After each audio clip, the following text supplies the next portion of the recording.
Welcome to episode 31 of the Brainstorm. Today we're talking about the Rabbit R1 and Epic vs. Apple. My guess is, Nick, that's probably going to bring us into the Vision Pro as well, because all of these things seem to be intermingled.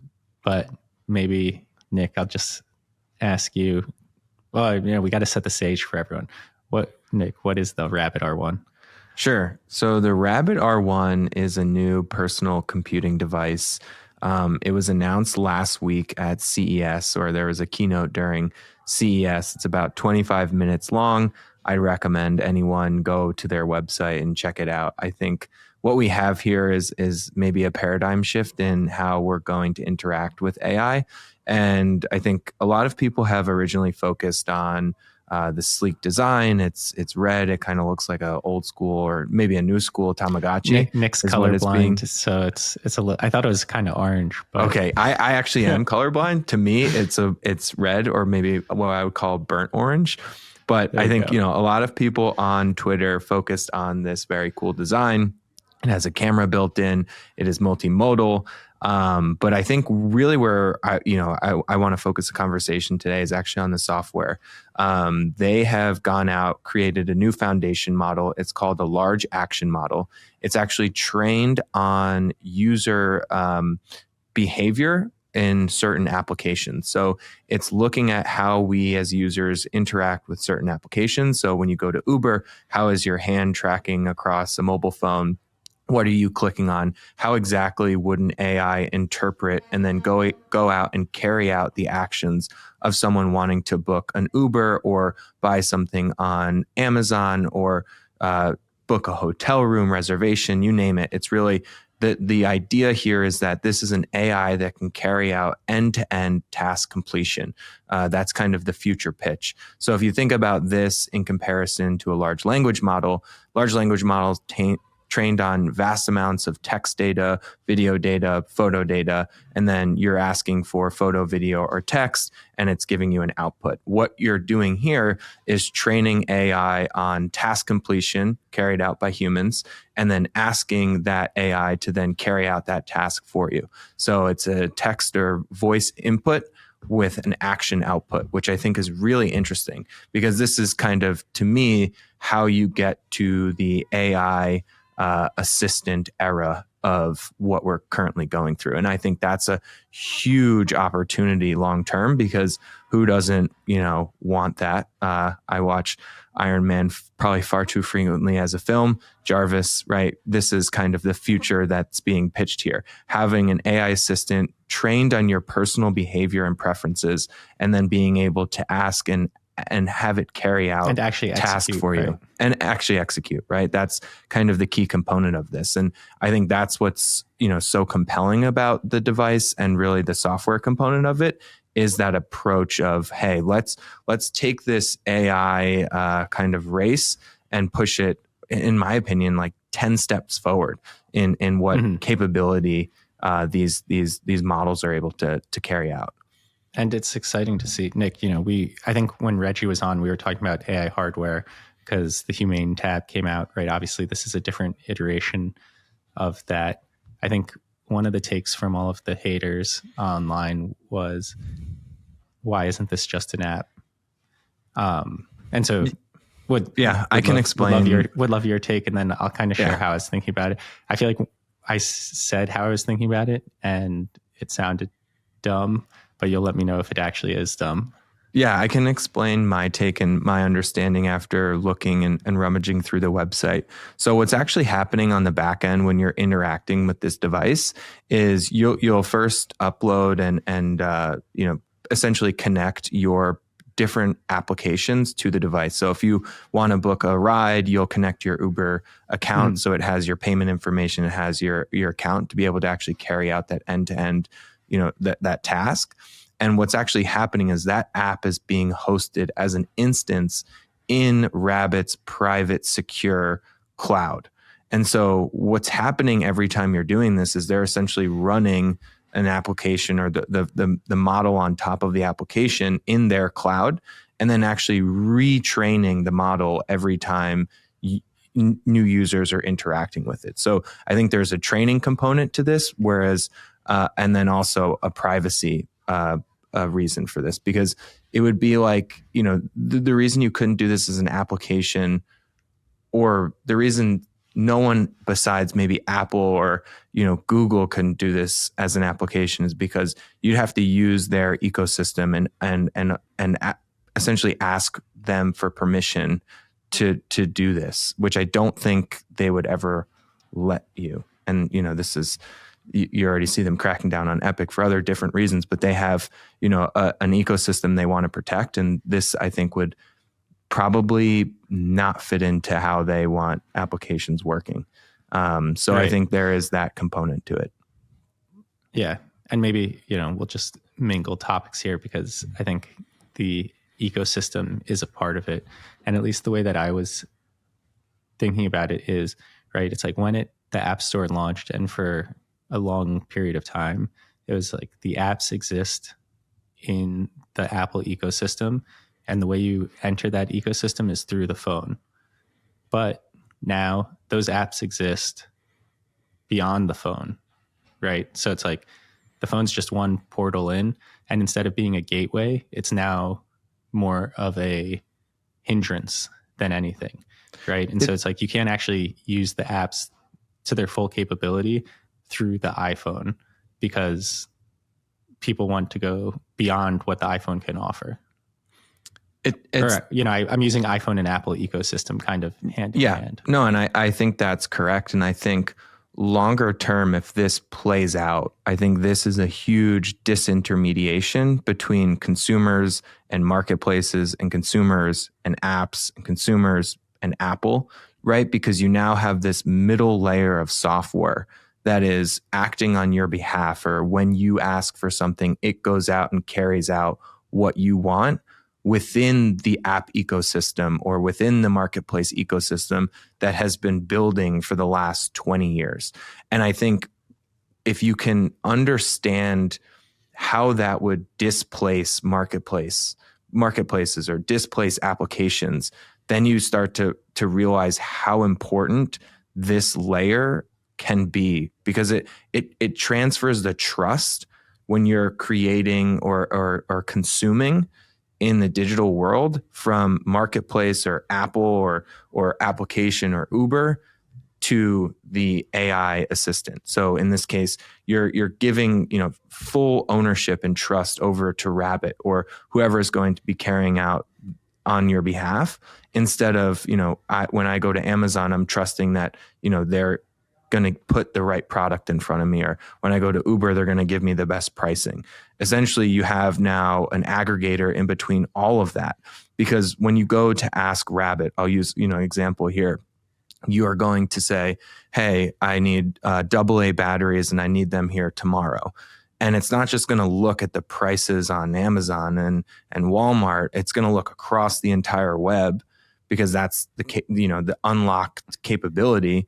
And then just say, I found, Energizer AA batteries that can get here same day shipping. And maybe it's Amazon, or maybe it's Walmart, or more likely it's AliExpress. Right. So, and then extend that to Uber and Airbnb and all these different marketplaces that have built up such brand importance and trust. And, they run loyalty programs and all of this to get the consumer to buy into that their service is better than the competitors. When at the end of the day, they're really offering an inventory and supply.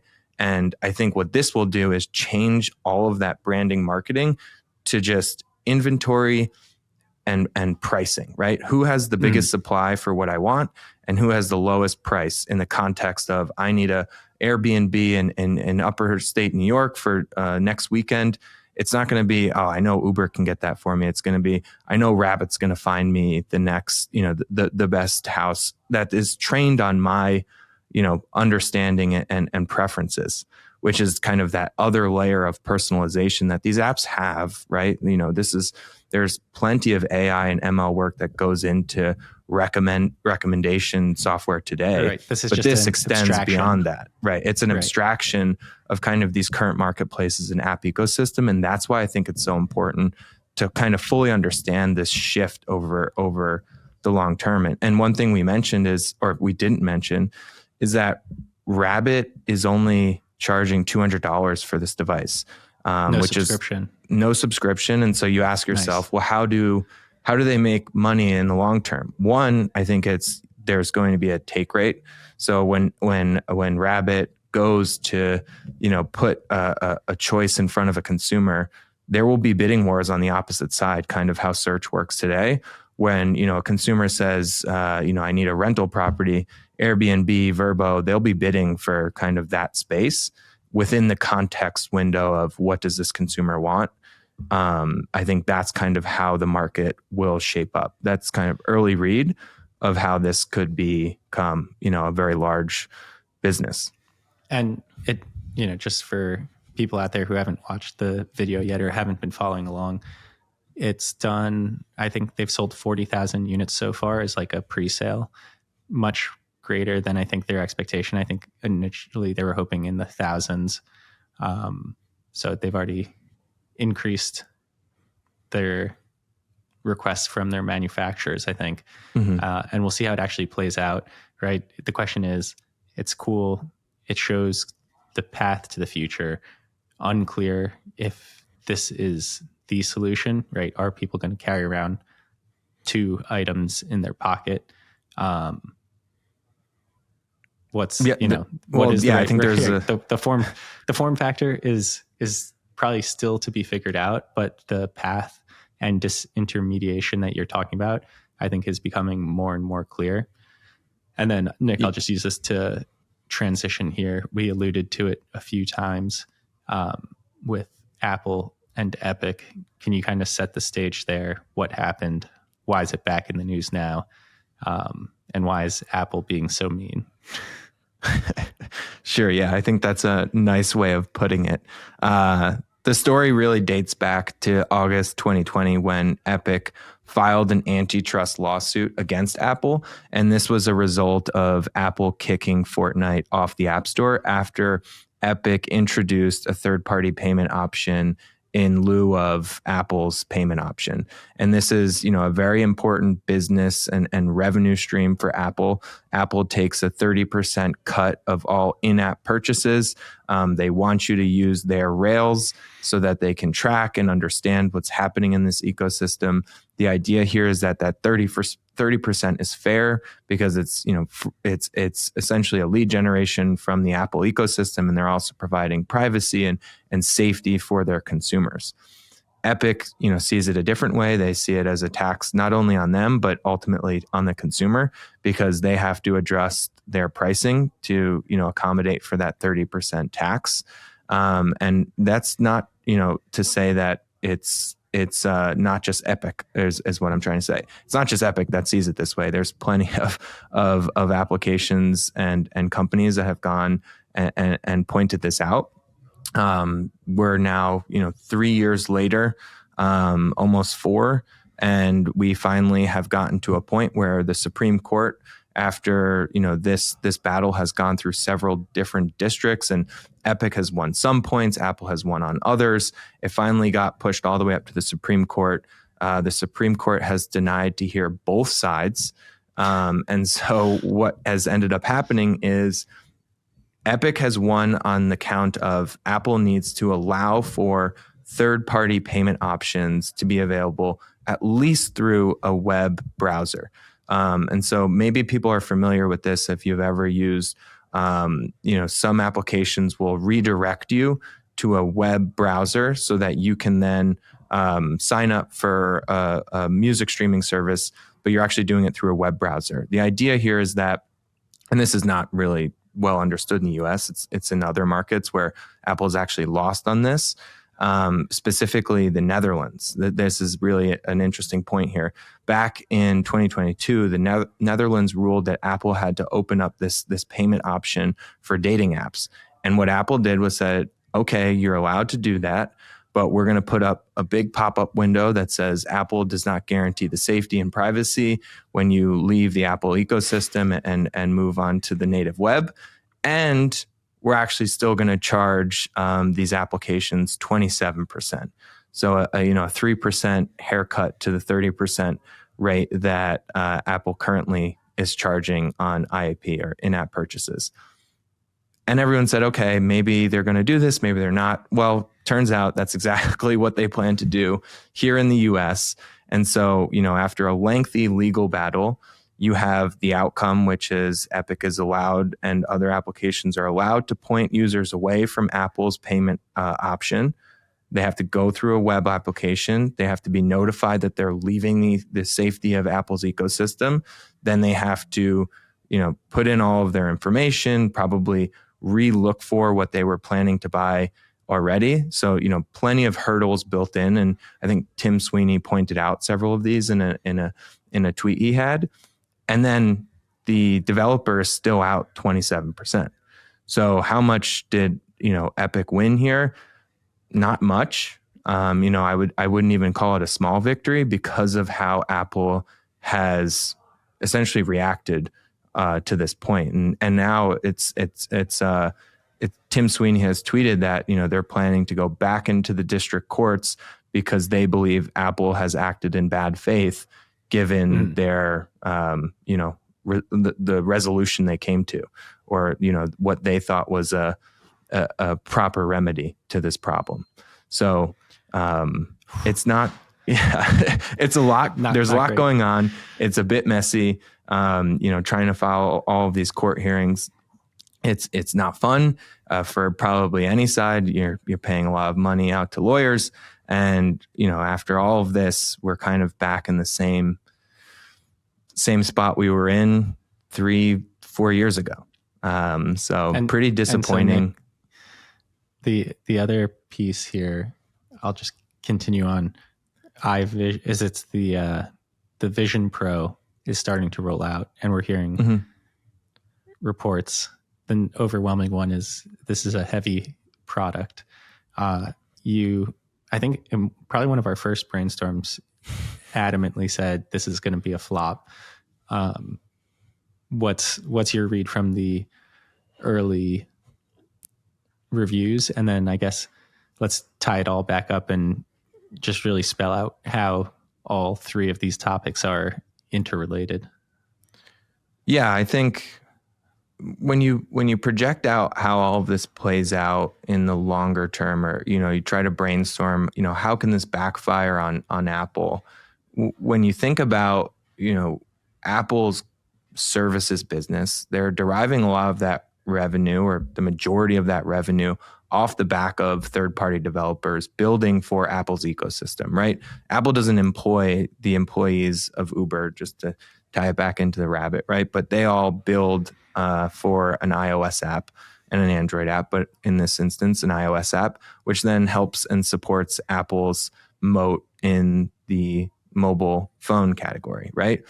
When you go and potentially suppress or act in bad faith towards these developers and not budge on anything they've been asking for, longer term, when you do make a platform shift or there is something disruptive to your business, all of that pent up frustration and anger that's been building in the system, it doesn't bode well for Apple. And so to get to your point around the Vision Pro, now you have a new platform, but you also have competing, products out there in the market, and developers have to make a choice. They have to say, am I going to build on Vision Pro, or am I going to build for Meta Quest, or am I going to build for, PlayStation, or a number of the different versions of VR that's out there?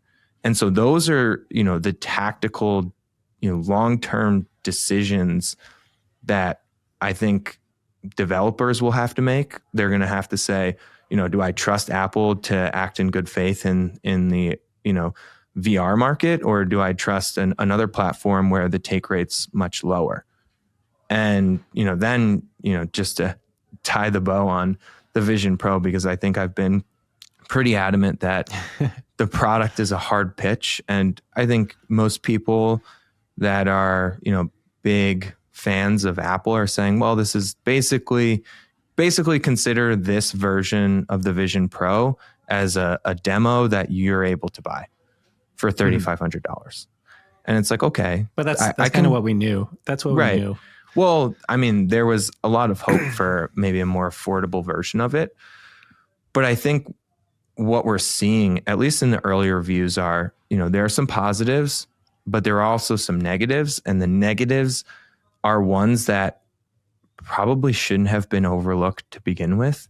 Like they seem like very simple fixes to, something that is pretty well understood, like ergonomics of headsets. These headsets have been in the market for a long time. People and companies know that, fitting a metal casing is just going to add weight and does nothing to really benefit the headset itself. Maybe you get a sleeker design out of it, but weight is one of the most important, portions of a headset, because if it sits on your head and it only sits on your head for 15 minutes and it's weighing you down on the front, that will end up giving you a headache.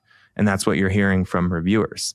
But then you see the positives, which is, the software, the UI, the vision tracking, the touch command are all pretty incredible. And people are describing it as almost magical. So there are positives, but I would say if you look back at recent Apple launches, every iteration of an iPhone that just gets slightly slimmer and bigger, those are pretty well understood products. Most people are trying to find the faults in them because the positives are just well known. And I think this is kind of the opposite, where people are trying to find the positives because the negatives are so kind of glaringly obvious.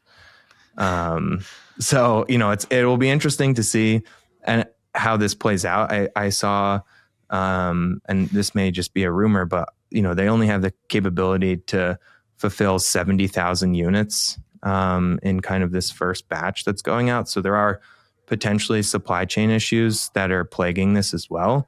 So I don't think it's going to be a product that we hear much about.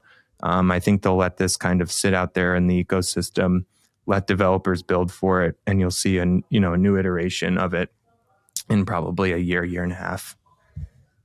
So Nick, question for you. You yawning, Sam? Am I boring you? I did. You're holding back a yawn? Question for you. Will your next 5 phones be an iPhone? For the foreseeable future, I don't see myself leaving the Apple ecosystem. After I've just railed on about... Yeah, right. Well, so I think that is the bigger issue here, right? Is Apple still has such a strong stranglehold over the consumer, because their ecosystem is so important to our everyday life, from photos to, iMessage to just how seamlessly the entire experience is, that it's really hard for, even as a consumer, to get upset about, what's happening with Apple and Epic. From an investor standpoint, you can see the flaws and you can see the potential hurdles and all the negatives built in. But if I were separating all of that and saying, at the end of the day, from a consumer perspective, do I truly care? Not too much, right? Like, you don't really recognize the tax. I mean, maybe we do because we're, talking about it and it's a part of our, working life to understand this. And so we, probably have a better knowledge, but does the everyday Apple consumer understand that tax burden, or do they understand, that, Apple is putting pressure on developers? No, I think Apple does a very good job of hiding that and making it, unclear where the burden is falling. And so it's hard to, separate yourself from, the potential negative ecosystem effects Apple is implementing on kind of the community largely. Right. And it's a slow burn, I think. It is a slow burn, yeah. But, it's a slow burn that can be fatal. Right. I think it's, disruption happens slowly and then all at once, right? And, the reason it happens all at once is because these things build and build and build. And then you get, some technological shift that catches a company off guard, and everything we had just talked about, all of this developer frustration, it just, goes right out the door. And the loyalty you thought you had from your developers isn't there. And yes, they've been silent, but that's because you've essentially forced them to be silent, because their livelihood depends on their silence. And so there's, a lot of issues, I think, building potentially in this ecosystem. All right. And when are you supposed to get the rabbit? I am supposed to have it in June or July. All right. So I'll be wearing my Meta Ray-Ban glasses with my rabbit. I'm basically going to be a cyborg by this summer. That's right. We don't need to wait for Optimus to fold T-shirts.